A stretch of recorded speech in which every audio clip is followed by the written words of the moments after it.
Ash Waverly was the richest rancher in Texas until a business betrayal and a deadly accident destroyed everything. His fiancée left him. His friends abandoned him. His own family turned their backs. Now he lives alone in a mansion that feels like a tomb, surrounded by empty fields and bitter memories. Then one stormy night, a beat-up truck breaks down on his property. Inside is Evie Morales, 8 months pregnant and on the run from a dangerous past. She needs shelter for just a few days. Cash reluctantly lets her stay in the old barn. What starts as simple charity becomes something neither expected. Evie's stubborn warmth begins to melt Cash's frozen heart. Her unborn child becomes the hope he never knew he needed. But when both their pasts come hunting for them, Cash must choose between the safety of isolation and fighting for the family he never thought he deserved. What happens when love finds you at your lowest point? Before we jump back in, tell us where you're tuning in from. And if this story touches you, make sure you're subscribed, because tomorrow I've saved something extra special for you. The grandfather clock in the foyer still chimed every hour, but Cash Waverly had stopped listening months ago. He sat in his leather chair, the same one where his daddy had taught him to read cattle futures and oil reports, staring at the empty picture frame on the mahogany side table. The silver frame had once held a photograph of him and Victoria on their engagement day, both of them grinning like fools in front of the old oak tree by the creek. Now it held nothing but dust and the ghost of better times. Outside, the November. Wind rattled the windows of the mansion that had been in his family for 3 generations, 22 rooms, each one echoing with memories that felt more like accusations these days. His grandfather's silver pocket watch sat heavy in his palm, its familiar weight a reminder of time slipping away and legacies crumbling to dust. Cash had built an empire on this land. Waverly Oil and Cattle had stretched across 4 counties, employing half the folks in 3 towns. He'd been the golden boy who could do no wrong, the man other ranchers came to for advice, the fellow who always had the right word at church socials and the deepest pockets when the community needed help. Politicians had courted his endorsement. Business magazines had featured him on their covers. Hell, he'd even been invited to the governor's mansion for Christmas dinner 2 years running. Then came Marcus. Marcus Delacroix had been his business partner for 15 years, the smooth-talking Louisiana boy who'd married Cash's cousin and become family. Marcus handled the financial side while Cash worked the land and the cattle. They'd trusted each other with everything: bank accounts, business decisions, even their wives' secrets over Sunday dinners. The betrayal had been surgical in its precision. Marcus had slowly siphoned money from their joint accounts, used Cash's signature stamp to authorize loans against properties Cash didn't even know were leveraged, and forged documents that made Cash appear to be skimming from employee pension funds. When the FBI came knocking, they found Cash's name on every fraudulent document and Marcus's alibis airtight. But the financial ruin was just the beginning. The ranch accident had happened 3 weeks after the federal investigation began. 2 good men, Billy Rodriguez and Tom Whitaker, had died when a cattle trailer jackknifed on the county road. The investigation revealed faulty brakes that should have been replaced months earlier. Brakes that Marcus, as the company's chief financial officer, had signed off on postponing for budget considerations. Cash had never seen those budget reports. He'd trusted Marcus to handle the operational expenses while he focused on the cattle and the drilling operations, but the paperwork showed Cash's forged signature approving the delay, and the families of the dead men had every right to their anger. The lawsuits came like vultures after a storm. Wrongful death, negligent homicide, financial fraud. The federal prosecutors offered plea deals that would have sent him to prison for 12 years. His lawyers, the expensive ones from Dallas, had advised him to take the deal rather than risk a trial that could mean life behind bars. But Cash was innocent and stubborn and proud. He'd refused the plea, spent his remaining money on legal fees, and watched his reputation burn while Marcus disappeared into witness protection with a new identity and a federal pension. Victoria had lasted longer than most. She'd stood by him through the first investigation, held his hand during the preliminary hearings, and even planned to postpone their wedding until things settled down. But when the criminal charges were filed and the civil suits began piling up, she'd finally seen the writing on the wall. The engagement ring had come back to him in a manila envelope with a note that said simply, "I'm sorry, but I can't do this anymore." His brother James had been the final nail in the coffin. James, who'd borrowed money from Cash to start his own ranch, who'd brought his kids to Uncle Cash's house every Christmas, who'd been the best man at Cash's almost wedding. James had testified for the prosecution, claiming Cash had always been reckless with other people's money and had a gambling problem that James had covered up for years. None of it was true, but truth seemed to matter less than headlines these days. Now Cash spent his days walking the empty hallways of a house too big for one broken man. The staff had been let go months ago when the bank accounts ran dry. The cattle had been sold to pay legal fees. The oil wells had been seized by creditors. All that remained was the main house and the 1,000 acres immediately surrounding it, protected by a family trust his great-grandfather had established back when Texas was still figuring out how to be a state. He poured himself 3 fingers of bourbon, the cheap stuff now, since the good whiskey had been among the first casualties of his fall, and settled back into his father's chair. The pocket watch ticked steadily in his palm, counting down the seconds of a life that had lost all meaning. Tomorrow would bring another day of silence, another day of watching the dust settle on furniture that had once hosted governors and oil barons. Another day of being the man who'd lost everything because he'd trusted the wrong person. The grandfather clock chimed midnight, marking the end of another empty day in Cash Waverley's fallen kingdom. The wedding ring sat in the top drawer of his bedroom dresser, still nestled in its original blue velvet box. Cash hadn't opened that drawer in 4 months, but he knew it was there, a 2-carat diamond solitaire that had cost him more than most folks made in a year. He'd bought it at Tiffany's in Dallas, flying Victoria up in his private helicopter just to pick out the perfect stone. She'd cried when he proposed, said yes before he'd even finished asking the question. That helicopter was gone now, sold to pay the lawyers who'd ultimately failed him anyway. Cash stood at his bedroom window, looking out over land that had been in his family since 1887. His great-grandfather had come to Texas with nothing but determination and a head for business, building the first oil derrick with borrowed money and borrowed hope.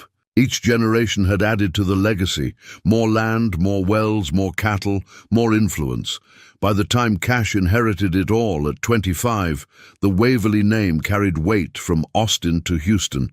He'd been so damn proud back then. Proud of the legacy, proud of his success, proud of the woman who'd agreed to marry him. Victoria Harrington came from Dallas money. Old money, the kind that traced back to cotton plantations and railroad fortunes. Her daddy owned 3 banks and had oil interests throughout East Texas. It had been a perfect match, or so everyone said. 2 powerful families joining forces, combining resources and influence. They'd met at a charity auction for children's hospitals. Victoria had been bidding on a week at a resort in Cowboy, and Cash had outbid her just to get her attention. She'd been furious at first, elegant in her anger, with her blonde hair swept up and her green eyes flashing. But when he'd offered to share the vacation with her, she'd laughed despite herself. 3 months later, they were inseparable. Victoria had loved the ranch in those early days. She'd learned to ride horses, helped him plan the renovation of the main house, even got her hands dirty during cattle roundups. She'd talked about filling the empty bedrooms with children, about hosting family gatherings that would echo through the halls for generations. She'd wanted 4 kids, 2 boys and 2 girls, and had already picked out names for each one. But as Cash's legal troubles deepened, Victoria's visits became shorter and less frequent.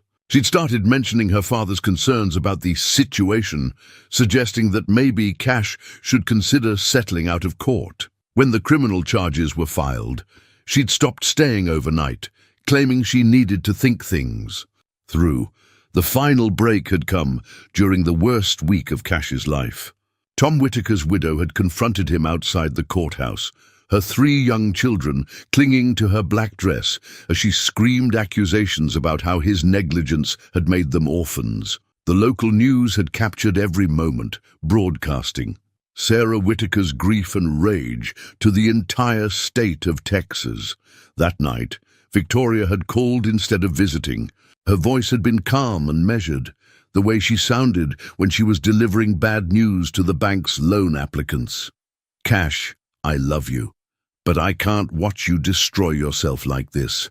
And I can't let you destroy me too," he'd tried to explain. Again, to make her understand that he was innocent, that Marcus had manipulated everything. But Victoria had heard it all before, and her patience had finally run out. "Maybe you didn't intend for those men to die, but you signed those papers. Cash, you put your name on documents without reading them. That's not the man I fell in love with. That man would never have been so careless with other people's lives." The ring had come back 3 days later, along with all the letters he'd written her during their courtship. No explanation, no goodbye. Just a clean break from a woman who'd learned to cut her losses before they became too painful to bear. His brother James had lasted longer, but the betrayal had cut deeper. James had testified that Cash had always been reckless with money, claiming their father had worried about Cash's judgment even before the old man died. James had painted a picture of a spoiled heir who'd inherited more than he could handle, who'd trusted the wrong people because he'd never learned to be careful. The worst part was that some of it might have been true. Cash had trusted Marcus completely, had given him access to everything without oversight. He'd signed papers without reading every line, delegated financial decisions because he'd preferred, working with cattle and oil crews. In his arrogance, he'd believed his success made him invulnerable.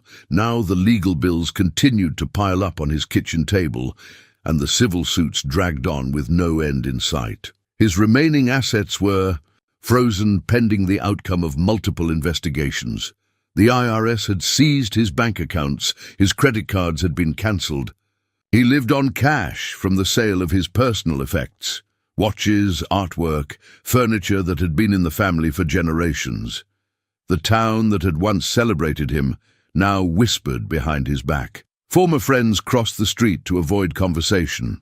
Church members who'd once sought his counsel now prayed for his victims instead. Even his longtime ranch foreman, Miguel Santos, had found work elsewhere when Cash could no longer afford to pay him. Cash pulled the wedding ring from its velvet box and held it up to the morning light. The diamond caught the sun and threw tiny rainbows across the ceiling, beautiful and empty as a promise broken.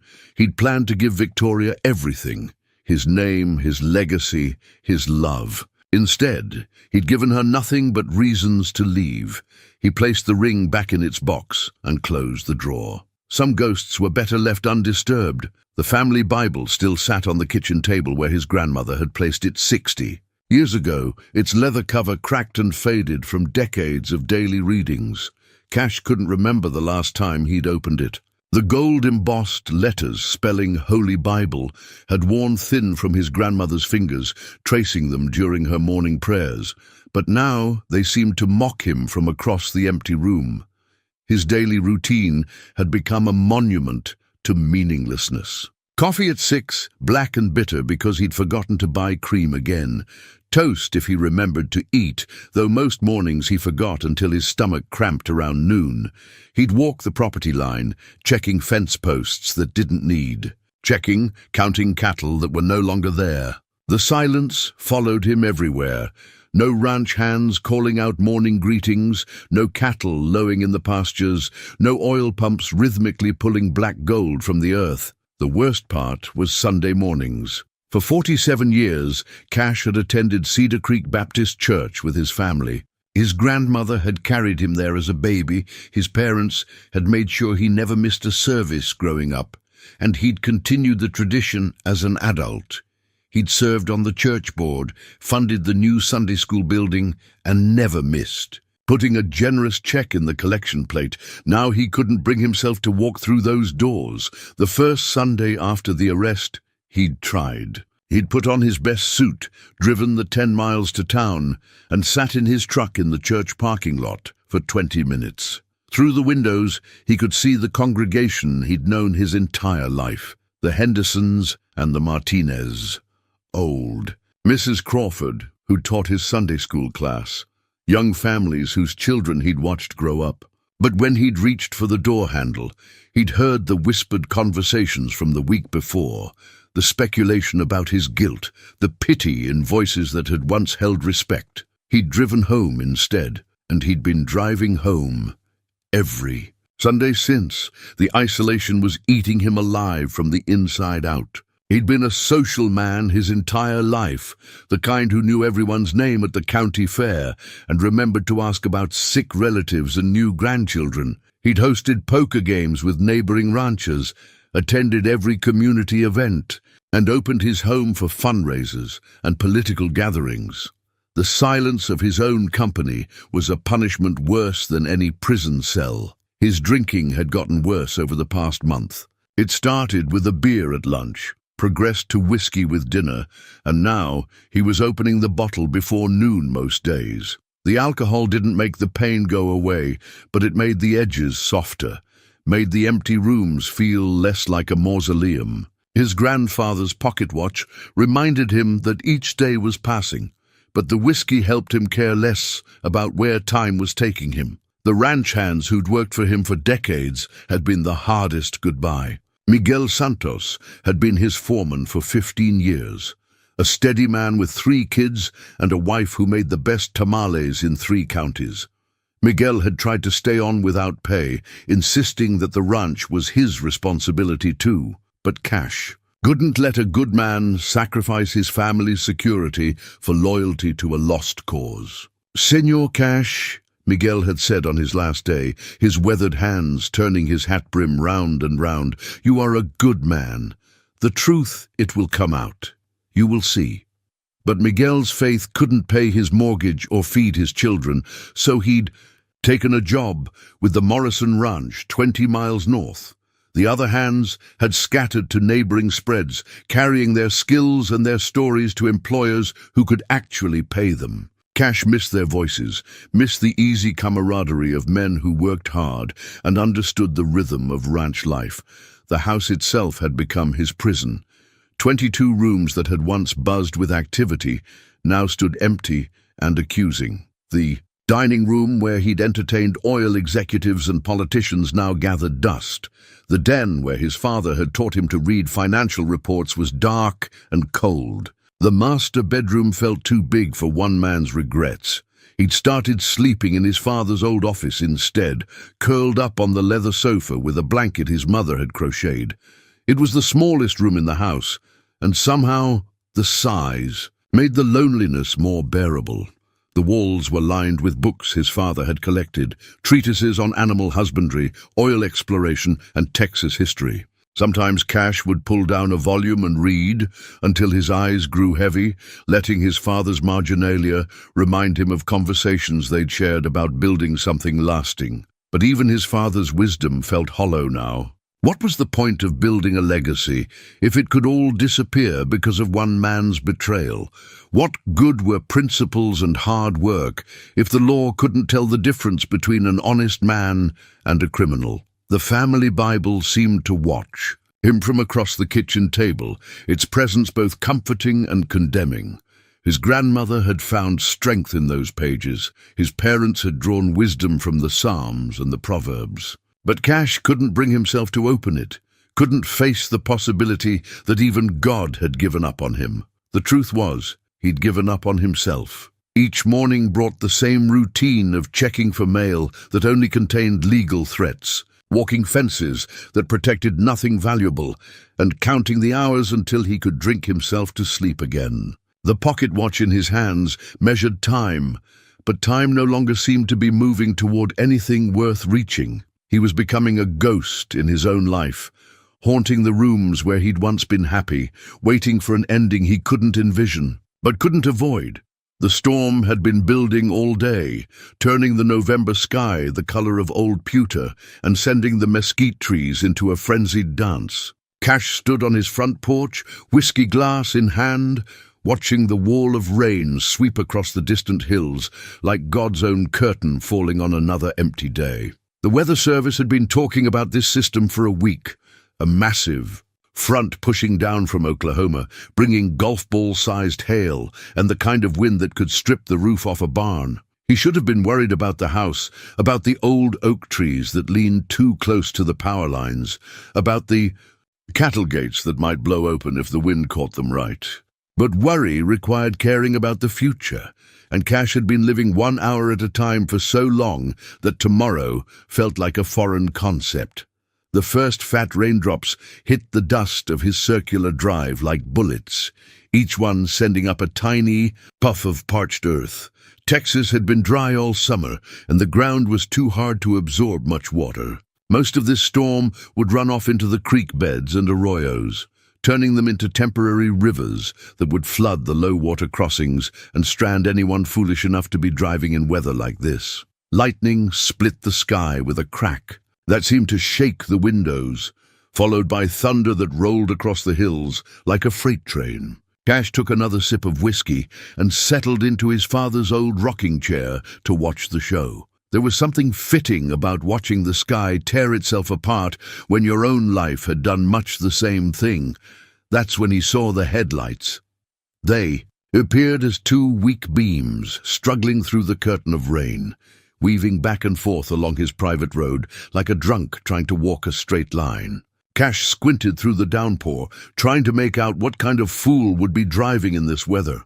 The vehicle was moving too slowly to be someone passing through, and besides, his road dead-ended at the house. Whoever this was, they were coming to see him. The truck, and he could see now that it was an old pickup, maybe 20 years old and showing every mile, lurched to a stop about 50 yards from his front porch. Steam rose from under the hood, visible even through the rain. The headlights flickered once and died, leaving the vehicle as a dark silhouette against the storm. For a long moment, nothing happened. Cash found himself leaning forward in his chair, curiosity cutting through the whiskey haze for the first time in weeks. The truck door finally opened, and a figure emerged into the storm. Even through the rain, he could see it was a woman, and, even from this distance, he could tell she was pregnant, very pregnant. She stood beside her truck for a moment, one hand on the door handle, and the other pressed protectively over her swollen belly. Her dark hair was plastered to her head, and her clothes, jeans and what looked like a man's flannel shirt, were already soaked through. She looked around like she was trying to get her bearings, then started walking toward his porch with the determined stride of someone who'd made up her mind about something. Cash set down his whiskey glass and stood up, his own protective instincts stirring despite himself. Whatever had brought this woman to his door in the middle of a storm, she needed help. He could see her more clearly now as she approached. Hispanic, maybe mid-20s, with a worn canvas bag slung over one shoulder, and a suitcase in her free hand. The suitcase looked like it had seen better decades, held together with duct tape and determination. She climbed the porch steps with careful precision, favoring her right leg slightly, and stopped just outside the circle of light from his porch. Lamp. Up close, he could see that she was beautiful in a fierce, uncompromising way. Her dark eyes held a wariness that spoke of hard experience, and there was something in the set of her jaw that suggested she wasn't in the habit of asking for help. "Sir," she said, her voice carrying a slight accent that might have been Mexican or might have been something else entirely. "My truck broke down. I was wondering if I could use your phone to call for help." Cash glanced past her at the truck, which was definitely not going anywhere tonight. Steam continued to rise from under the hood, and one of the tires looked dangerously low. Even if he had a mechanic's number to give her, which he didn't since his own vehicle sat unused in the garage, no one would come out in this weather. Phone lines are probably down, he said, which was likely true, and nobody's going to come out in this storm anyway. She nodded like she'd expected as much, but he could see the disappointment in her eyes. She shifted the suitcase to her other hand, and he noticed she was shivering despite the November heat that lingered even in the storm. "Well," she said, straightening her shoulders, "thank you anyway." She turned to go, and Cash found himself speaking before he'd really thought about it. "Wait." The woman turned back to face him, rain dripping from her hair and hope flickering in her dark eyes. Cash found himself studying her face more carefully in the porch light, the determined set of her jaw, the way she held herself despite being cold and soaked, the protective way her hand never left her belly. There was something about her that reminded him of a wild animal backed into a corner, ready to fight or flee, depending on what happened next. "You can't drive anywhere tonight," he said, stating the obvious. "Roads will be flooded by morning, and your truck's not going anywhere with that radiator." She glanced back at her vehicle, then at him, clearly weighing her options. "I don't want to impose. If you could just let me wait on your porch until the storm passes—" "Don't be foolish," Cash interrupted, surprising himself with the sharpness in his voice. "You're pregnant and soaked to the bone. This storm's going to last all night." He paused, then added more gently, "There's an apartment above the old barn. It's got heat and running water.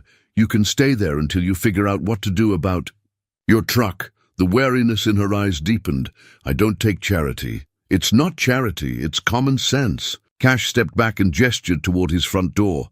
"Come inside first. You need to get out of those wet clothes before you catch pneumonia." She hesitated for a long moment, her free hand moving to something at her throat, a small wooden cross on a thin chain that had slipped outside her shirt. Her fingers closed around it like she was saying a prayer, or maybe asking for guidance. "My name's Evie," she said finally. "Evie Morales. Cash Waverly." He held the door open wider. "This is my property, and right now you need shelter more than I need privacy." Evie studied his face for another moment, then nodded and stepped through the doorway. She moved carefully, like someone who'd learned to be cautious about accepting help from strangers. Her worn boots squeaked against the hardwood floor of his foyer, and she clutched her suitcase like it contained everything she owned in the world, which, Cash realized, it probably did. "Jesus," she whispered, looking around at the grand staircase and crystal chandelier. "This place is like a museum." Cash followed her gaze, seeing his home through a stranger's eyes. The oil paintings of long-dead Waverleys staring down from the walls, the antique furniture his mother had collected over decades, the Persian rugs that cost more than most people's cars. It all felt excessive and empty now, like a monument to money that no longer existed. "Used to be livelier," he said simply. "Bathroom's down that hall if you want to clean up. I'll find you some dry clothes." "I have clothes," Evie said, lifting her suitcase slightly. "Dry clothes," Cash clarified. "And something to eat. When's the last time you had a proper meal?" The question seemed to catch her off guard, and for a moment her careful composure slipped. "I'm fine," but the way she said it told him she wasn't fine at all. Cash had spent enough time around pregnant cattle to recognize the signs. The slight pallor beneath her olive skin, the way she favored one side when she walked, the protective stance that suggested she was running on instinct and determination, rather than proper rest and nutrition. "Kitchen's through there," he said, pointing toward the back of the house. "I'll put some coffee on and see what I can find for dinner." "You don't have to—" "Look," Cash said, his patience wearing thin despite himself. "You can argue with me all night about what I do or don't have to do, or you can accept that sometimes people help each other because it's the right thing to do. Your choice." Evie's eyes flashed with something that might have been anger, or might have been recognition. She adjusted her grip on her suitcase and lifted her chin. "I won't be any trouble," she said quietly. "And I'll pay you back for whatever this costs." "We'll figure that out later," Cash said. "Right now, let's just focus on getting you warm and fed." As if to punctuate his words, thunder crashed overhead and the lights flickered. Evie instinctively moved closer to the wall, her hand going to her belly again. In that moment, Cash saw, past her fierce independence, to the frightened young woman underneath, alone, pregnant, and caught in a storm with nowhere else to go. "The barn apartment has its own generator," he added gently. "You'll be safe there." Safe. The words seemed to hang in the air between them, carrying more weight than either of them wanted to acknowledge. Evie nodded slowly, and for the first time, since she'd walked up his porch steps, Cash saw her shoulders relax just a fraction. "Thank you," she said simply. Cash nodded and headed toward the kitchen, leaving her to follow at her own pace. Outside, the storm continued to rage, but inside the old house, something had shifted. For the first time in months, Cash had someone to take care of besides himself, and despite everything that had happened to him, that still felt like something worth doing. The barn apartment hadn't been used in 3 years, not since his last ranch foreman had moved his family to town for better schools. Cash had forgotten how cozy it could feel with someone actually living in it. From his kitchen window, he could see the warm yellow light spilling from Evie's windows as she moved around the small space, settling in like a cautious bird testing a new nest. She'd been there 4 days now, and they'd developed an awkward rhythm of polite distance. Cash would leave food on her doorstep, sandwiches, leftover stew, coffee in a thermos, and she'd leave the clean dishes back on his porch with little notes written in careful handwriting. "Thank you for the soup. Very good. The coffee was perfect. I hope this isn't too much trouble." She never asked for anything, and she never complained, but Cash found himself watching for signs of need anyway. The way she moved more slowly in the mornings, the careful way she navigated the stairs to her apartment, the fact that her beat-up truck hadn't moved from where it died that first night. This morning, he'd decided to break their careful pattern. His grandmother's old recipe book sat open on the kitchen counter, its pages yellowed with age and spotted with decades of cooking accidents. He'd found the page he was looking for, her famous buttermilk biscuits and sausage gravy, the breakfast that had made Sunday mornings special when he was a boy. The handwriting was faded but still legible. "Mix gentle, don't overwork the dough. Love makes the difference." Cash hadn't cooked a real meal in months, surviving mostly on sandwiches and whatever he could heat up in the microwave. But something about having Evie on his property had stirred old instincts, the need to provide, to make sure people were properly fed and cared for. His mother had raised him to believe that feeding people was one of the fundamental duties of hospitality. The kitchen filled with the smell of baking biscuits and crackling sausage. Cash found himself humming while he worked, a habit he'd thought he'd lost along with everything else. When the gravy was thick and creamy and the biscuits were golden brown, he loaded everything onto a tray with proper plates and silverware. He knocked on Evie's door just as the sun was painting the eastern sky pink and orange. "Come in," she called, and he found her sitting at the small table by the window, a cup of tea steaming in front of her. She'd been reading a paperback novel with a cracked spine that looked like it had been read multiple times. She was wearing different clothes today, jeans and a blue sweater that brought out the warmth in her dark eyes. "Thought you might be hungry," Cash said, setting the tray down. "Real breakfast for a change." Evie looked at the feast he'd prepared. Fluffy biscuits, creamy white gravy, thick with sage sausage, scrambled eggs and fresh orange juice. Her eyes widened slightly, and for a moment he thought she might cry. "You didn't have to do all this," she said quietly.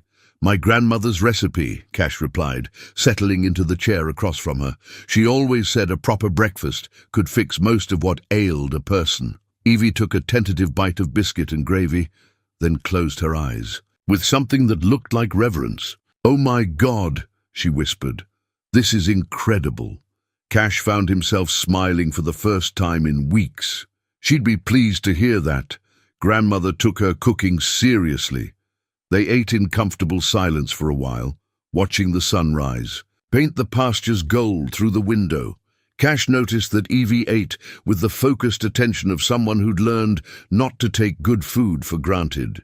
She cleaned her plate thoroughly, sopping up the last of the gravy with her final piece of biscuit. "Where are you from?" Cash asked when she'd finished eating. The question seemed to make her tense slightly. "Here and there," she said carefully. "Nowhere special. Heading anywhere in particular?" Another pause.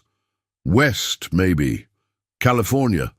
I heard there's work in the orchards." Long way to travel in a truck that barely made it this far. Evie's hand went to her belly instinctively. "I'll figure something out. I always do." There was something in her voice, a determined optimism that reminded Cash of his younger self, back when he'd believed that hard work and good intentions could overcome any obstacle. It was a naive faith, but also a brave one. "Your baby," he said gently. "When's it due?" 6 weeks, maybe 7. She looked down at her hands. "First baby. I don't really know what to expect." Cash felt something shift in his chest, a protective instinct that surprised him with its intensity. 6 weeks. She was planning to drive cross-country with a newborn baby in a truck that could barely make it to the end of his driveway. "You have. Family? Someone to help when the time comes?" Evie shook her head. "Just me and the baby. We'll be fine." The simple statement carried a weight of loneliness that Cash recognized all too well. He'd been telling himself the same thing for months, that he'd be fine, that he didn't need anyone. That isolation was just another challenge to overcome. But looking at this young woman, so determined to face the world alone, he realized how hollow those words really sounded. Cash found Evie on the apartment's small porch the next evening, her fingers working methodically with pale yellow yarn. The baby blanket was taking shape in her lap, one careful stitch at a time. She glanced up when she heard his boots on the wooden steps, but didn't stop the rhythmic motion of her knitting needles. "My grandmother taught me," she said, anticipating. His question said every baby deserved something made with love. Cash settled into the old rocking chair he'd dragged up from the barn earlier that day. The apartment's porch light created a warm circle around them, while darkness gathered in the pastures beyond. It had become their evening routine, Evie knitting, while Cash pretended to read ranch magazines that were 3 months out of date. "Yellow's a safe choice," he observed. "Don't know if it's a boy or girl. Didn't want to find out." She held up the blanket to check her progress. "Seems like there should be some surprises left in the world." Cash watched her work, noting the precision of her stitches and the way her face softened when she looked at the growing blanket. "You've thought about names. For a girl? Maybe Eleanor, after my grandmother." Evie's voice carried a note of sadness. "For a boy? I'm not sure yet. Elena's a beautiful name. She was a beautiful woman, tough as leather but sweet as honey." Evie paused in her knitting. "She raised me after my parents died. Car accident when I was 8. It was the first real piece of personal information she'd shared, and Cash felt honored by the trust it represented. She sounds special." She was.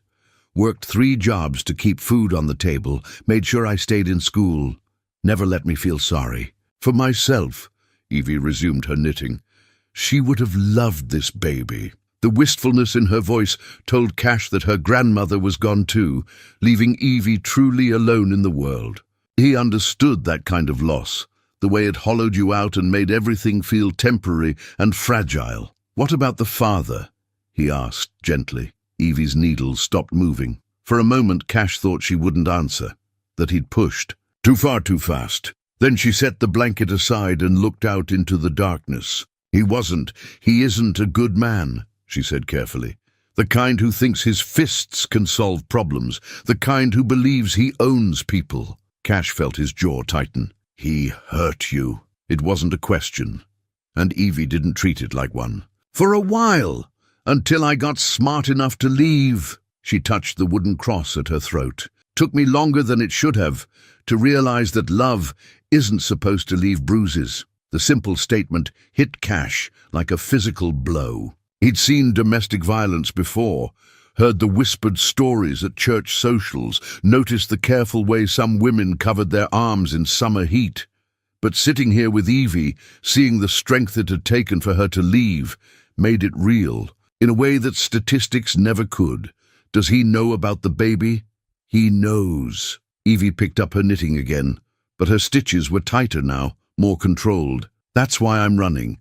He's the type who'd use a child as leverage, as a way to control me forever.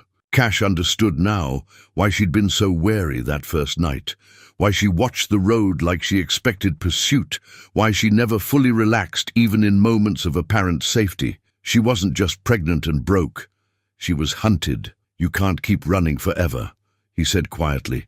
Why not? It's worked so far. What happens when the baby comes?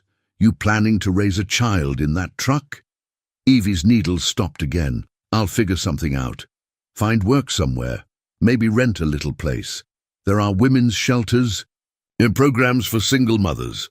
But Cash could hear the uncertainty beneath her brave words. She was making it up as she went along, surviving on hope and determination, with no real plan beyond staying one step ahead of danger. You know, he said slowly, that apartment doesn't have to be temporary. Evie looked at him sharply. What do you mean? I mean you could stay. Until the baby comes, at least.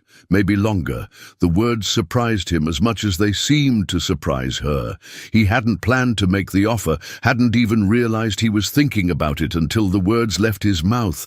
But now that he'd said it, it felt right in a way that nothing had felt right for months. I can't pay you, Evie said. I didn't ask for payment. Then why? Cash considered the question, trying to put into words something he didn't fully understand himself. Because maybe we both need someone to take care of. The next morning brought the first hard frost of the season, turning the pasture grass silver and making the air sharp enough to cut. Cash stood at his kitchen window, watching Evie navigate the icy steps from her apartment with careful deliberation. She was wearing his old ranch coat. He'd left it on her porch the night before, and it dwarfed her small frame, making her look like a child playing dress-up in her father's clothes.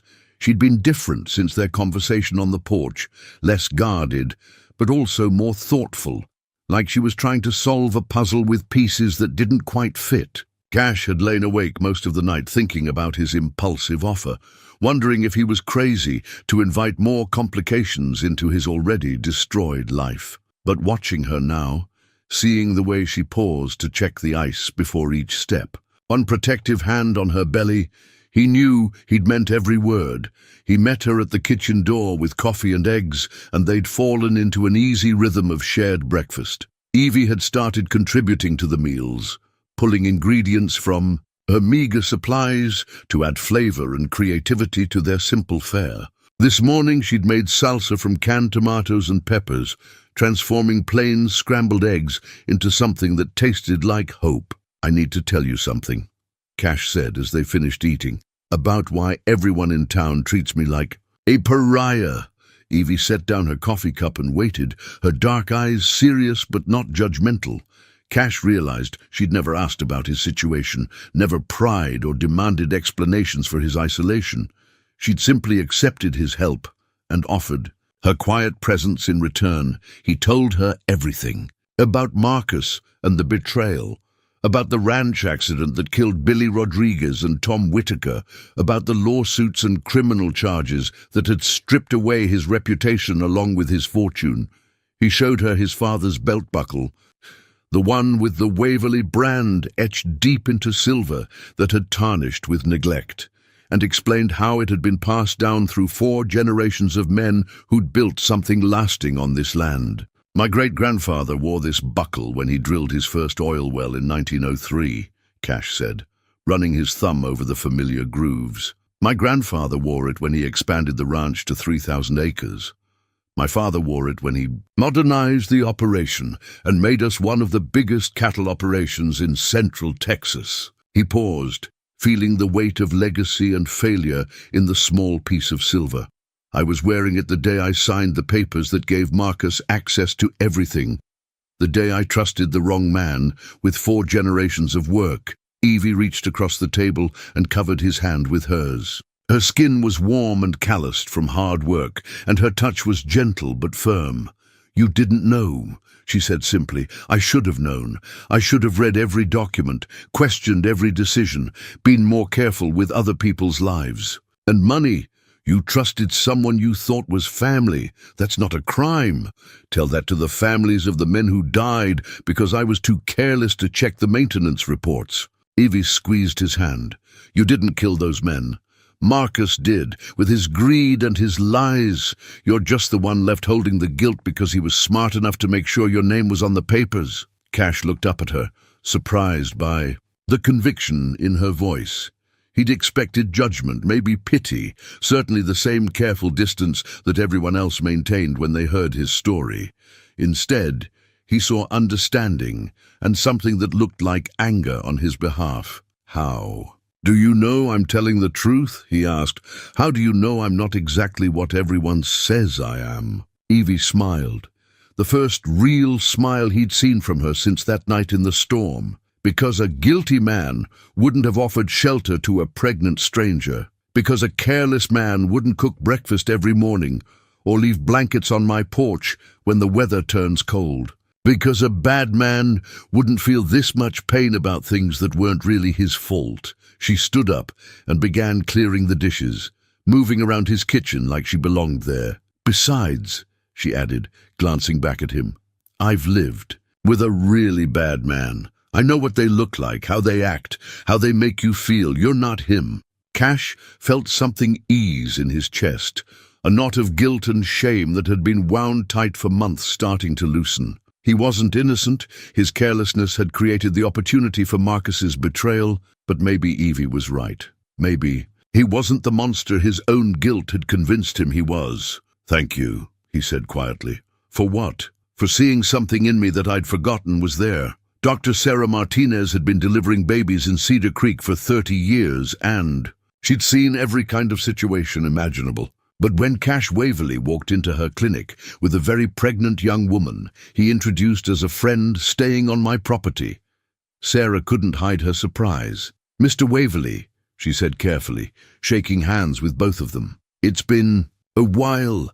Cash had driven Evie to town for her first prenatal appointment in weeks, navigating the whispered stares and pointed looks with the kind of grim determination that suggested he was ready for a fight. Evie had protested that she could take the bus, but Cash had pointed out that her truck was still dead in his driveway and the nearest bus stop was 15 miles away. "Evie needs a doctor," he'd said simply. "Dr. Martinez is the best there is." Now they sat in the small examination room while Dr. Martinez checked Evie's blood pressure and listened to the baby's heartbeat with an ancient stethoscope. The sound filled the room, a rapid, strong rhythm that seemed to echo in Cash's chest like his own pulse. "Everything sounds good," Dr. Martinez said, making notes on Evie's chart. "But I'd like to do an ultrasound just to check the baby's position and make sure everything's developing normally." 20 minutes later, Cash found himself staring at a grainy black-and-white image on a small screen, trying to make sense of the shapes that Dr. Martinez was pointing out with practiced enthusiasm. "There's the head," she said, moving the wand across Evie's gel-covered belly. "And those are the hands. Looks like the baby's sucking its thumb. Very healthy development for 32 weeks. Cash watched Evie's face as she stared at the screen, tears streaming down her cheeks. Her hand gripped his so tightly he thought she might break his fingers, but he didn't mind. There was something miraculous about seeing new life taking shape, about watching a tiny person move and stretch in the safe darkness of its mother's womb. "Would you like to know the sex?" Dr. Martinez asked. Evie looked at Cash, a question in her eyes. They'd talked about this over breakfast. Her desire to be surprised versus his practical nature that wanted to plan ahead. In the end, she'd left the decision up to him. "Yes," Cash said quietly. "We'd like to know." Dr. Martinez smiled and moved the wand to get a better angle. "Congratulations, you're having a daughter."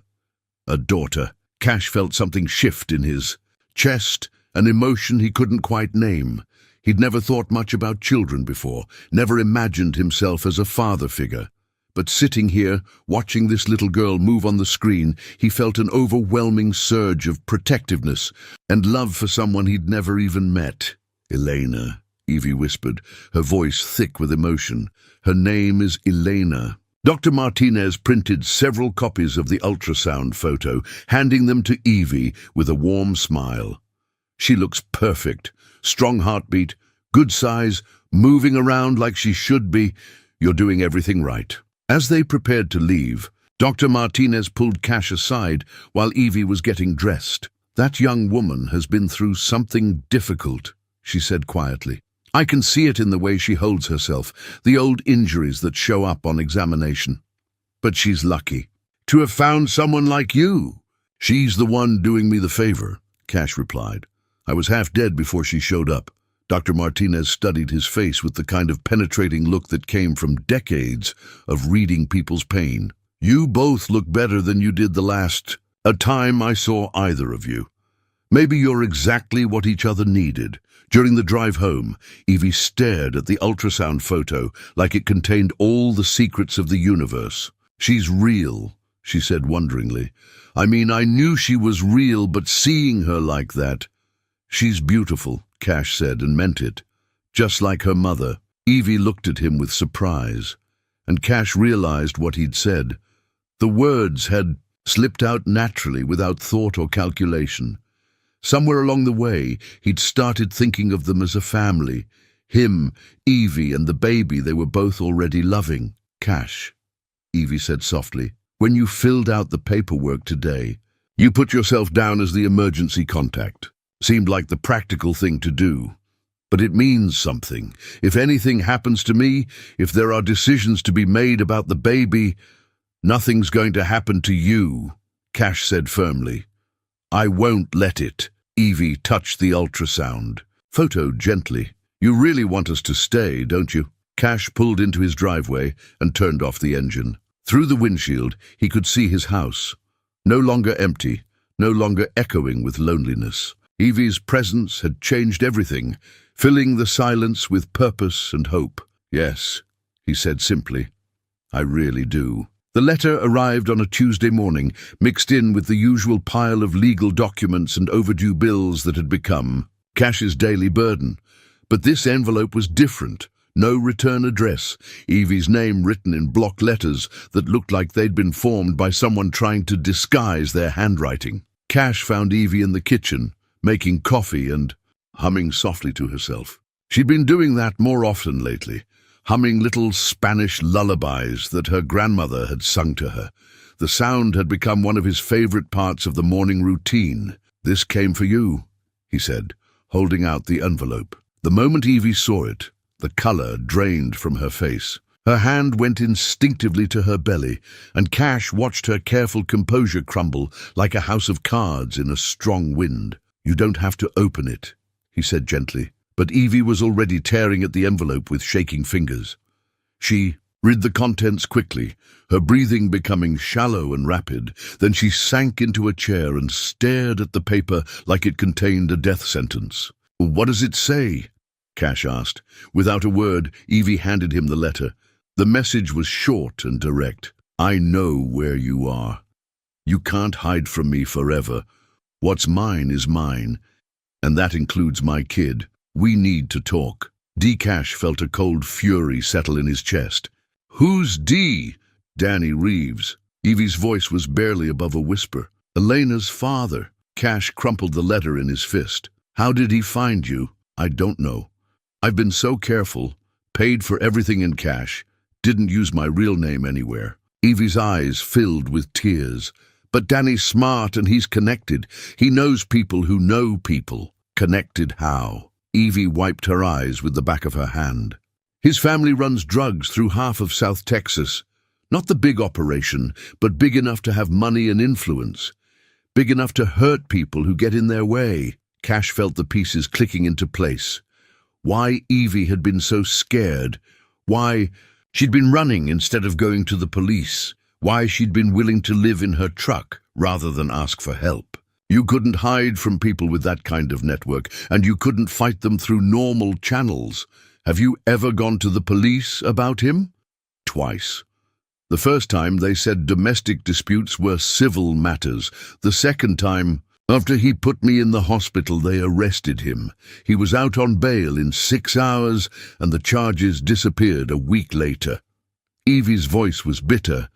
Turns out his uncle plays poker with the sheriff. Cash studied the letter again, noting the postmark from San Antonio, less than 2 hours away. Danny was getting closer, and he was confident enough to announce his intentions. That meant he either had a plan or enough backup to make him feel invulnerable. What does he want? Control. The baby's just an excuse. Evie stood up and began pacing, her hands moving restlessly over her swollen belly. Danny doesn't want to be a father. He wants to own something, to have power over me for the rest of my life. A child gives him that. Cash thought about the ultrasound photo on his refrigerator, about little Elena moving around in the safety of her mother's womb, unaware that there were people in the world who would use her as a weapon. The idea made him sick. We're not going to let that happen, he said quietly. Evie stopped pacing and looked at him. Cash, you don't understand what you're dealing with. These aren't the kind of people who care about property lines or legal documents.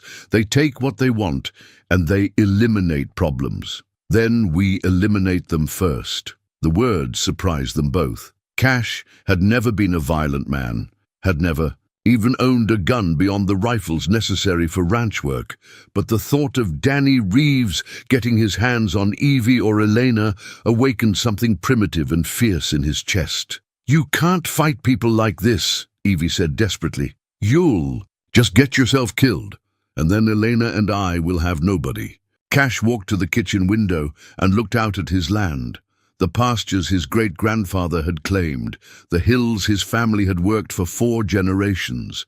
He'd lost almost everything else, but this was still his ground, his responsibility. To protect, maybe, he said, but I'll be damned if I'm going to hand you over without a fight. He turned back to Evie, and she saw something in his eyes that made her take a step back. For the first time since she'd known him, Cash Waverley looked dangerous. We need to call someone, he said. Someone who knows how to handle situations like this. Who? I'm not sure yet, but I know one thing. Running didn't work. It's time to make a stand. The shotgun hadn't been fired in 3 years, but Cash cleaned and loaded it with the methodical precision his father had taught him as a boy. The 12-gauge Remington had belonged to his grandfather, who'd used it to protect his cattle from coyotes, and his family from whatever other threats roamed the Texas hill country in harder times. Now it sat loaded by the front door, a silent promise that some lines couldn't be crossed. Cash had spent the morning making phone calls to his lawyer, to the sheriff's department, to anyone who might offer legitimate help against Danny Reeves. The responses had been predictably useless. His lawyer advised him to call the police if anyone actually threatened them.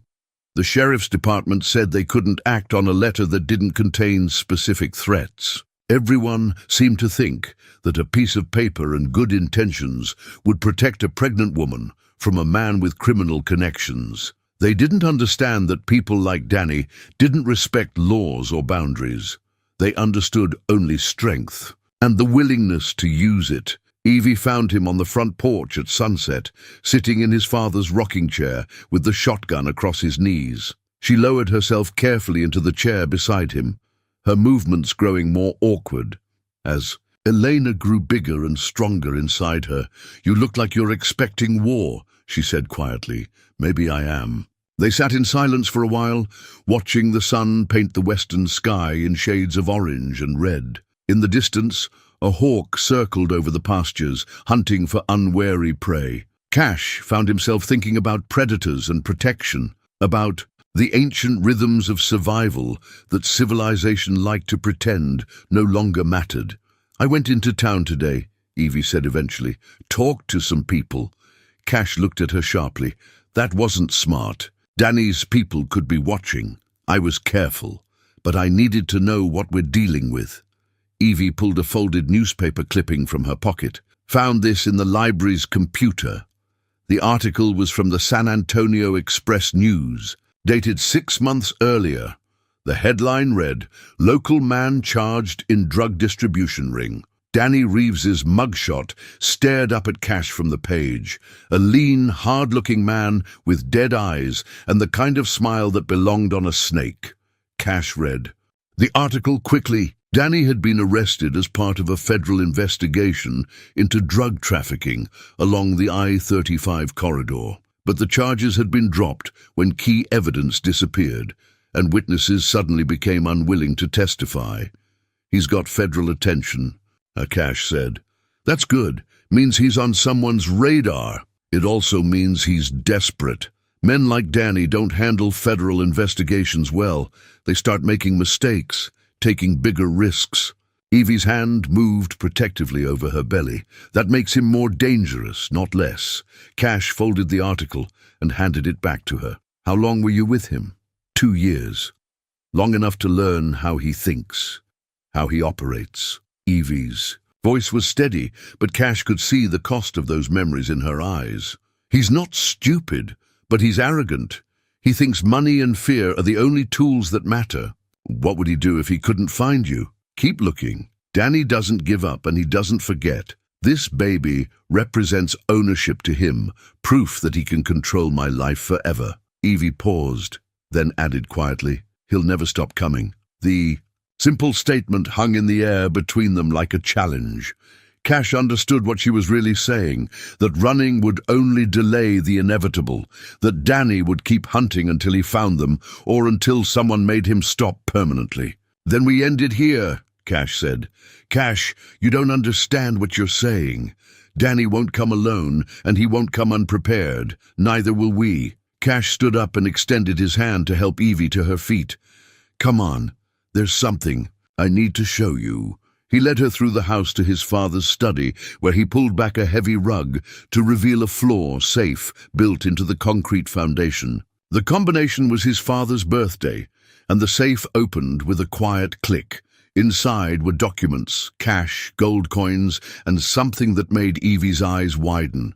A collection of handguns and ammunition that suggested the Waverly family had always been prepared for trouble. 4 generations of Texas ranchers, Cash said, lifting out a .45 caliber pistol that had belonged to his grandfather. "We've always known that sometimes the law isn't enough." Evie stared at the weapons with a mixture of fear and relief. "You're really going to fight him?" "We're going to fight him," Cash corrected. "This is our ground now, and he's not welcome on it." For the first time since the letter arrived, Evie smiled. It wasn't a happy smile, but it was determined. "Then we better get ready for war." The marriage license application sat on Cash's kitchen table like a declaration of war.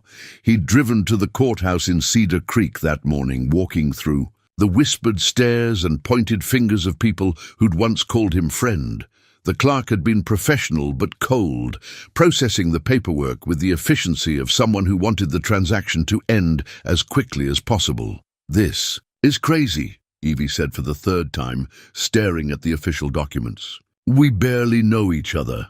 We know enough." Cash signed his name with deliberate strokes. "I know you're brave and kind, and you make the best coffee I've ever tasted. I know you're carrying a little girl who's going to need protection and love. I know Danny Reeves will think twice about threatening my wife. That's not how marriage works, Cash. You can't just decide to save someone by signing papers." Cash looked up from the application. "Can't I?" The simple question seemed to catch Evie off guard. She'd been pacing the kitchen for an hour, ever since he'd brought home the paperwork, alternating between practical objections and emotional protests. But underneath all her arguments, Cash could see the longing in her eyes, the desire for safety, for belonging, for someone to choose her and Elena when everyone else had walked away. "I'm not asking you to love me," Cash said gently. "I'm asking you to let me protect you, and maybe, if we're lucky, we'll figure out the rest as we go along." Evie sank into the chair across from him, her hands moving restlessly over her belly.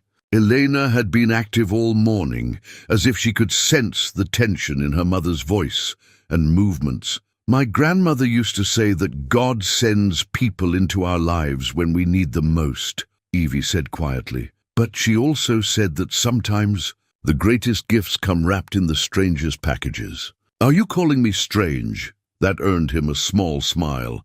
"I'm calling this whole situation strange. A month ago, I was sleeping in my truck and running for my life. Now you're asking me to marry you so you can protect me from my ex-boyfriend. It's not exactly a fairy tale." "Fairy tales are overrated," Cash said. "Real life is messier, but it's also more honest." He reached across the table and took her hands in his. They were small and calloused from hard work, but strong in a way that spoke of survival and determination. "I know this isn't romantic. I know it's not the proposal you dreamed about when you were a little girl. But I also know that marriage isn't about romance. It's about partnership. It's about two people deciding to face the world together instead of alone. And if Danny doesn't back down, if this doesn't work, then at least Elena will have legal protection. If something happens to you, if the worst occurs, she'll be my daughter in the eyes of the law. Danny won't be able to take her." The practical reasoning seemed to resonate with Evie in a way that emotional appeals hadn't. She was a survivor, someone who'd learned to think 3 steps ahead and plan for the worst possible outcomes. "There's something else," Cash continued. "My lawyer called this morning. If I'm married, if I have a family depending on me, it changes how the civil suits get handled, makes it harder for them to take the house, gives us more legal protections." "So, this helps you too?" "It helps both of us. We become stronger together than we were apart." Evie was quiet for a long moment, her fingers tracing the edge of the marriage application. Through the kitchen window, they could see the barn where she'd been living, the apartment that had become a temporary sanctuary in her long journey to nowhere. "I don't have a wedding dress," she said finally. "We don't need one. Judge Martinez said he'd perform the ceremony in his chambers tomorrow afternoon. Just us, him, and the clerk, as a witness. No flowers, no music, no family. No." Cash agreed. "But also no lies, no false promises, no pretending this is something it's not." Evie picked up the pen and stared at the signature line that would make her Mrs. Evelyn Waverley. "You sure about this?" "I've never been more sure of anything in my life." She signed her name with quick, decisive strokes, then looked up at him, with eyes that held equal parts hope and terror. "Well, Mr. Waverley," she said, "I guess we're getting married." Cash felt something settle in his chest, a rightness that he hadn't experienced since before his world fell apart. "Yes, ma'am, I guess we are." Outside, storm clouds were gathering on the horizon, but for the first time in months, Cash wasn't worried about the weather.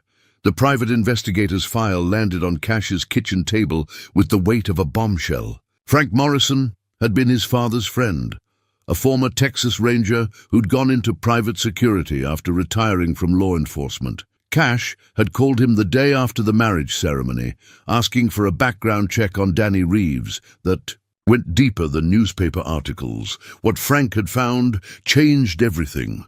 "You're not going to like this," Frank said, settling his weathered frame into a kitchen chair. He was 65 years old, built like a tree stump, and had the kind of eyes that had seen too much of the wrong side of human nature. Cash and Evie sat across from him, her hand resting on the manila folder like she was afraid to open it. They'd been married for 3 days now, a quiet ceremony in Judge Martinez's chambers that had felt more like a business transaction than a wedding. But the simple gold band on Evie's finger had seemed to give her strength, a visible reminder that she wasn't facing the world alone anymore. "Just tell us," Cash said. Frank opened the file and spread several documents across the table. Police reports, court records, FBI surveillance photos, and something that made Cash's blood run cold. A DNA test result with Elena's name on it. "Danny Reeves has been busy," Frank began. "After you disappeared, Evie, he hired his own private investigator, good one too, former DEA agent with connections throughout law enforcement. They've been tracking you for months." "How?" Evie's voice was barely above a whisper. "Hospital records from when he put you in the emergency room. You used your real Social Security number for the billing, which gave them a paper trail. They followed it through 3 states, checking every clinic, every women's shelter, every place a pregnant woman might seek help. Frank pulled out a map marked with red pins. They know about the truck breakdown, know about your stay here, know about the marriage. Danny's been watching this property for a week. Cash felt his jaw clench. Where? Hunting blind about 2 miles north, up on the ridge that overlooks your house. Good position. He can see everything coming and going. Frank tapped another document. But that's not the worst part. He slid the DNA test results across the table. Danny filed a paternity claim in family court 3 days ago. Claims he has legal rights to the child as the biological father. Evie's face went white. How did he get my DNA? Doesn't need yours? He used his own and claimed the child was conceived during your relationship. Without a competing paternity claim, the court has to assume he's telling the truth. But I'm married now, Evie protested. Cash is Elena's legal father. Frank shook his head grimly. Not in Texas. Biological fathers have rights that supersede marriage in custody cases. Danny's playing this smart. He's not trying to kidnap the baby. He's trying to win her legally. Cash studied the court documents with growing anger. What kind of timeline are we looking at? Emergency custody hearing is scheduled for next week. If Danny shows up with a lawyer and you don't, he could walk out with temporary custody pending a full investigation. That's insane. He's a drug dealer with a criminal record. A drug dealer who's never been convicted of anything, Frank corrected. His lawyer is already arguing that his arrest was politically motivated, that he's a legitimate businessman being persecuted by overzealous federal agents. Evie stood up abruptly and walked to the window, her arms wrapped around her swollen belly. Cash could see her shoulders shaking, could hear the rapid breathing that meant she was fighting panic. There's more, Frank continued. I did some digging into your situation too, Cash. Found some interesting connections. He pulled out another set of documents. Marcus Delacroix, your former business partner. Turns out he's been laundering money for the Reeves family operation for the past 2 years. Danny's uncle, Carlos Reeves, owns several shell companies that Marcus used to hide stolen funds from your ranch. Cash stared at the financial records, seeing his own forged signature on documents he'd never seen before. They're connected. More than connected. Marcus disappearing into witness protection. That was to keep him safe from the Reeves family, not from you. Turns out he'd been skimming from their operations too. The room fell silent as the implications sank in. This wasn't just about an abusive ex-boyfriend trying to claim his child. This was about a criminal organization that had been systematically destroying Cash's life for years, using Marcus as their inside man. Why? Cash asked. What did they want with my ranch? Frank smiled grimly. Location, location, location. Your property sits on a major smuggling route between San Antonio and Austin. Remote, private, with good road access and minimal law enforcement presence. Perfect for moving drugs and money. So they destroyed my reputation, killed my ranch hands, and now they're using Evie to get access to my land. That's about the size of it. Evie turned from the window, tears streaming down her face, but fury blazing in her eyes. They used me. Danny didn't want me back because he loved me or even because he wanted to control me. I was just a way to get to Cash's property. Looks that way, Frank confirmed.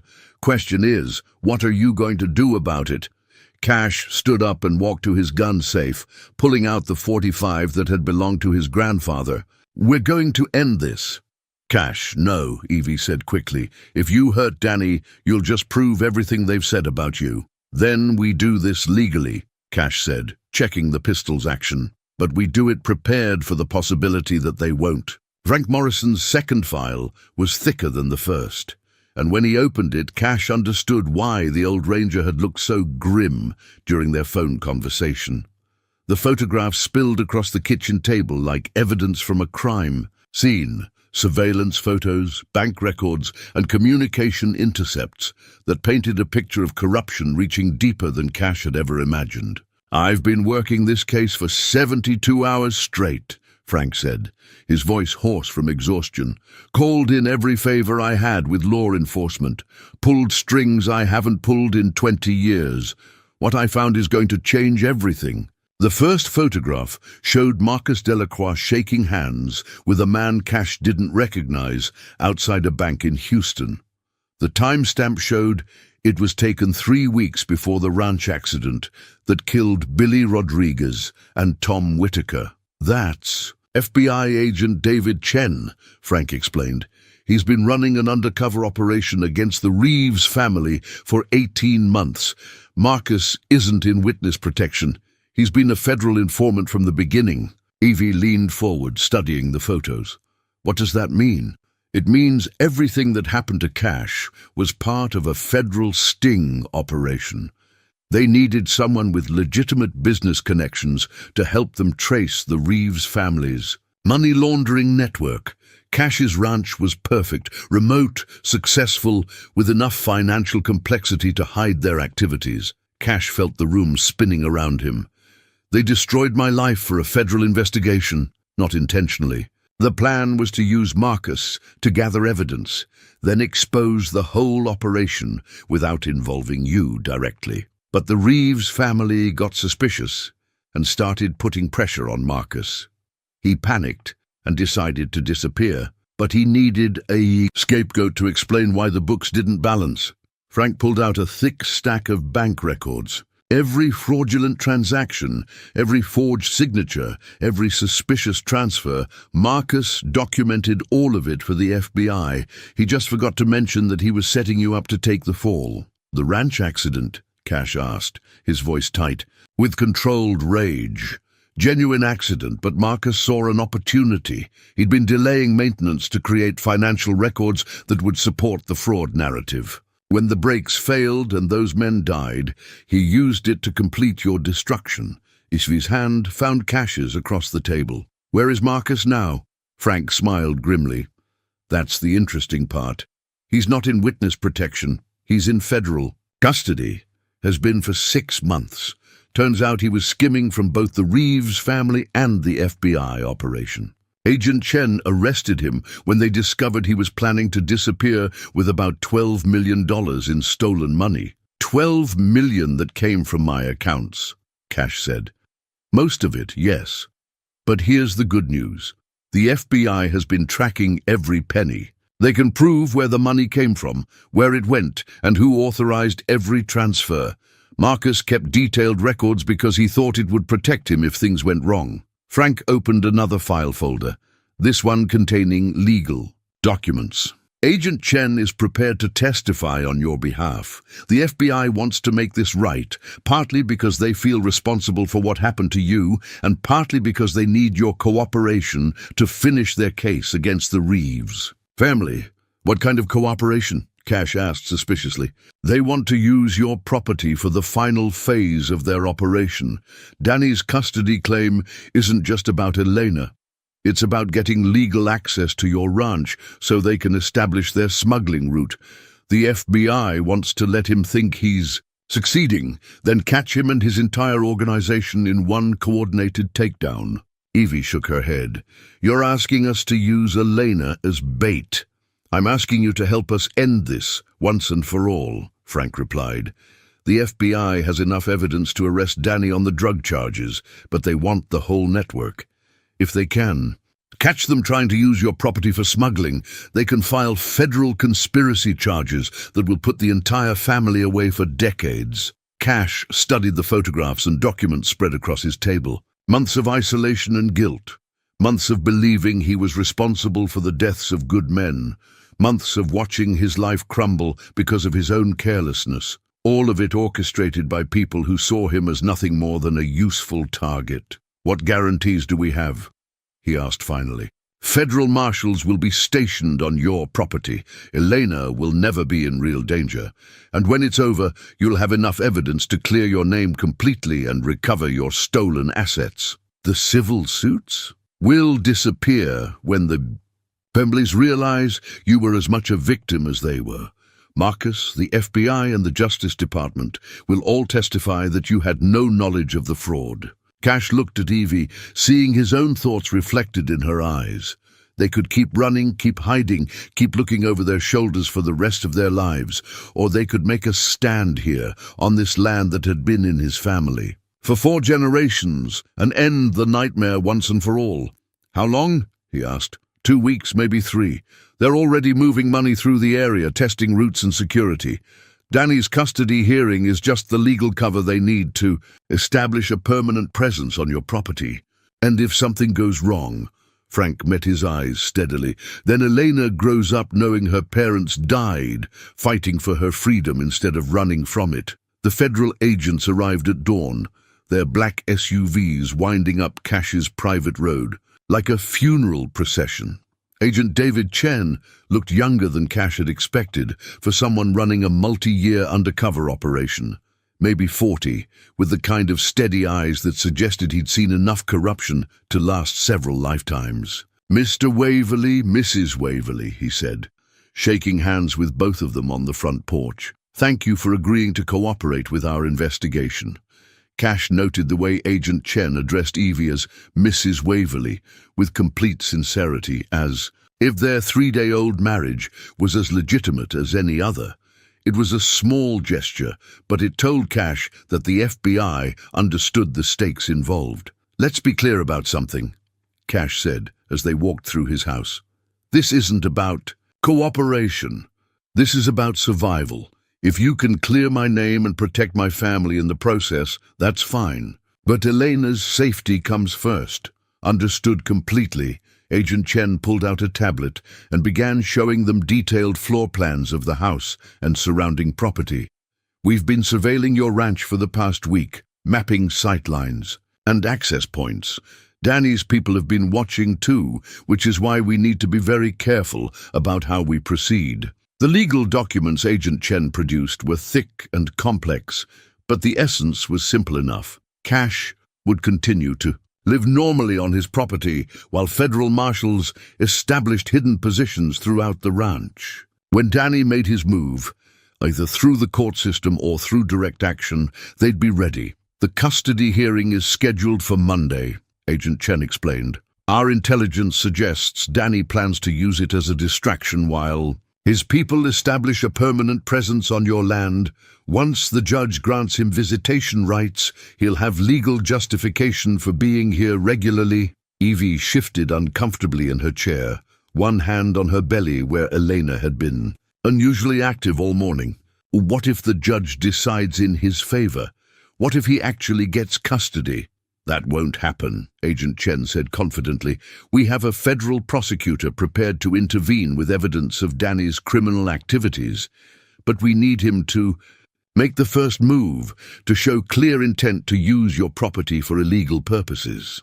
"You're asking us to trust a system that's already failed us once," Cash pointed out. "Fair enough.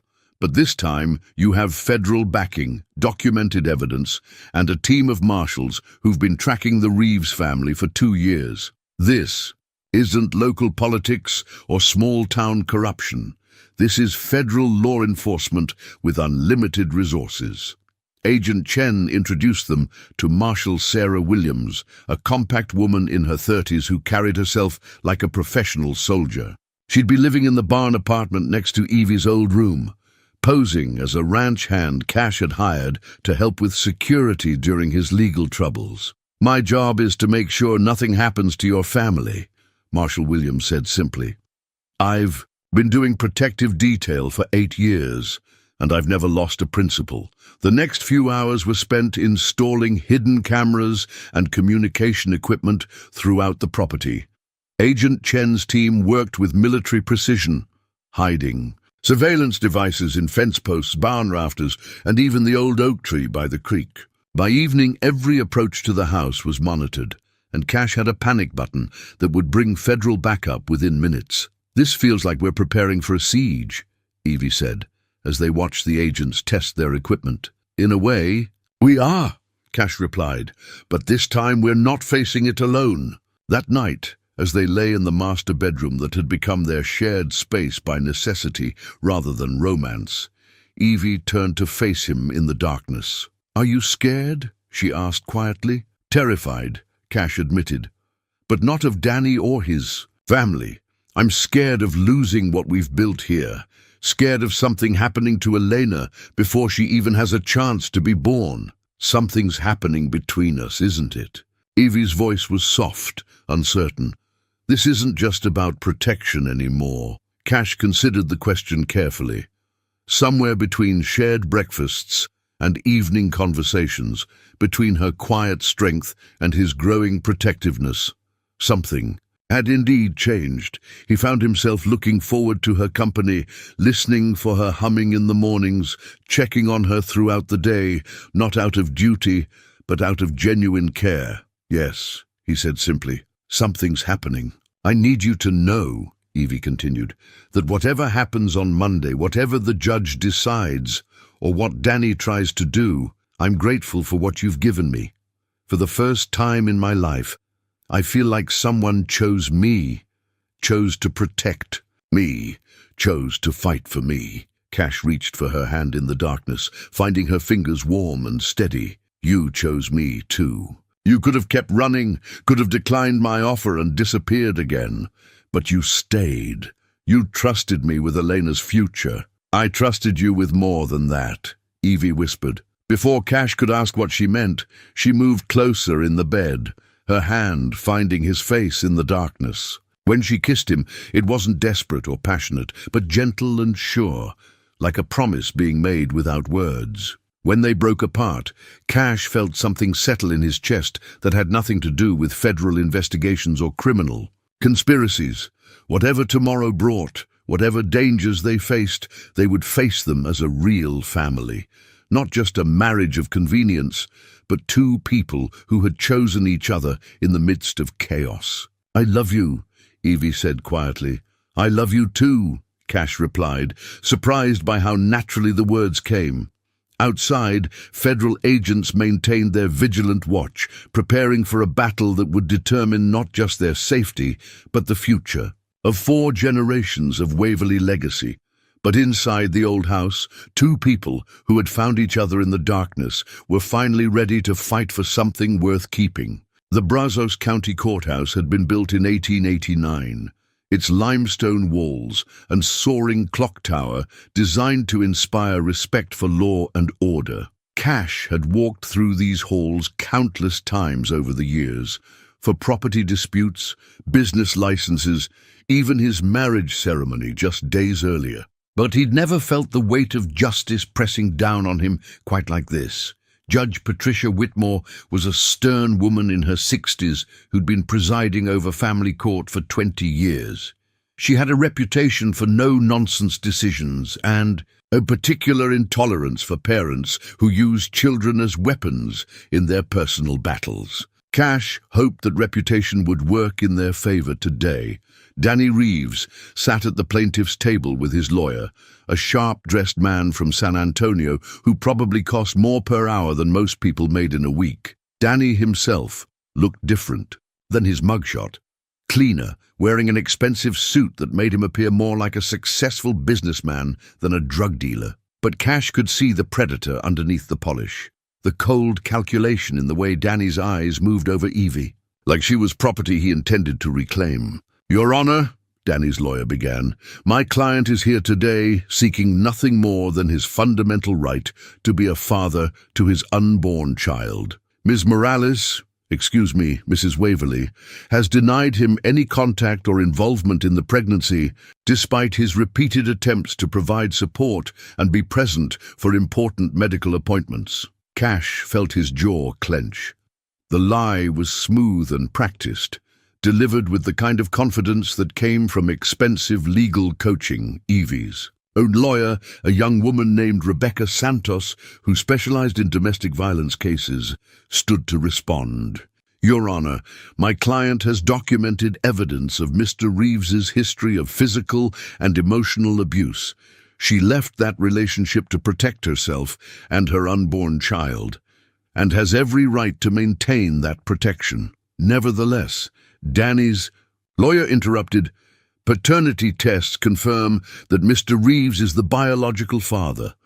Under Texas law, biological fathers have inherent rights that cannot be terminated without due process. Judge Whitmore studied the documents in front of her with the careful attention of someone who'd seen every kind of custody manipulation imaginable. Mr. Reeves, you're claiming that Mrs. Waverly denied you access to the child and fled the state to prevent you from exercising your parental rights. Yes, Your Honor, Danny said, his voice carrying just the right note of wounded sincerity. I've been trying to find her for months, not to cause trouble, but to be present for my child's birth and to provide financial support. Cash watched Evie's face as Danny spoke, seeing the way she flinched at his lies. This was why she'd been running, why she'd been terrified to stop anywhere long enough to seek proper help. Danny was smart enough to manipulate the system, to present himself as the wronged party, while painting Evie as an unstable woman who'd kidnapped his child. That's when Agent Chen stood up in the gallery. Your Honor, I'm FBI Agent David Chen. I have evidence directly relevant to this case that the court needs to hear. Judge Whitmore looked surprised, but intrigued. Agent Chen, this is a family court proceeding, unless you have evidence of federal crimes. I do, Your Honor. Mr. Reeves is currently under federal investigation for drug trafficking, money laundering, and conspiracy. His claim for custody rights is part of a larger criminal enterprise designed to gain access to Mrs. Waverly's current residence for illegal purposes. Danny's lawyer was on his feet immediately. Objection, Your Honor. These are unsubstantiated allegations designed to prejudice the court against my client. Agent Chen pulled out a thick folder. Your Honor, I have surveillance photos, recorded conversations, and documented evidence of Mr. Reeves's criminal activities spanning the past 18 months. I also have testimony from a federal informant who can verify that Mr. Reeves has explicitly stated his intention to use any court-ordered custody arrangements to establish a criminal operation on the Waverly Ranch. The courtroom erupted. Danny's lawyer demanded to see the evidence. Rebecca Santos requested an immediate recess to review the federal materials. Judge Whitmore banged her gavel for order.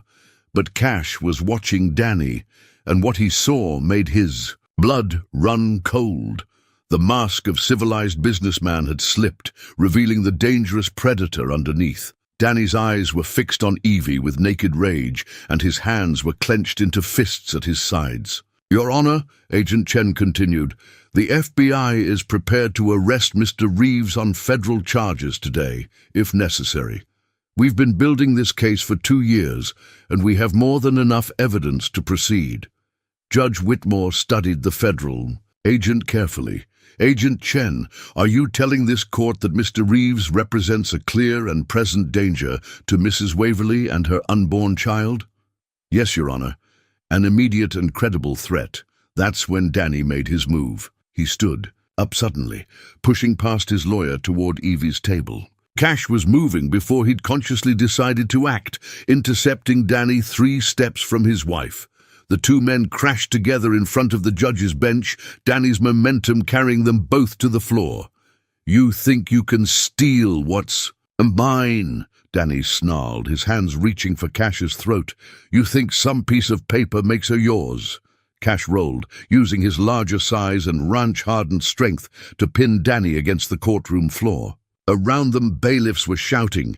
Agent Chen was calling for backup, and Judge Whitmore was demanding order. But all Cash could hear was Danny's voice, low and vicious in his ear. I'll kill you both before I let you keep what belongs to me. The words were barely a whisper, meant only for Cash to hear, but they were also a confession, and the courtroom's recording system captured every syllable. When the bailiffs finally separated them, Danny was in handcuffs and Agent Chen was reading him his federal rights. The custody hearing was over before it had really begun, ended by Danny's own inability to control his rage when his carefully constructed lies fell apart. Judge Whitmore's gavel came down like thunder. Mr. Reeves, you are hereby denied all custody, claims, and barred from any contact with Mrs. Waverly or her child. This court finds that you represent a clear danger to both mother and child." She turned to Agent Chen.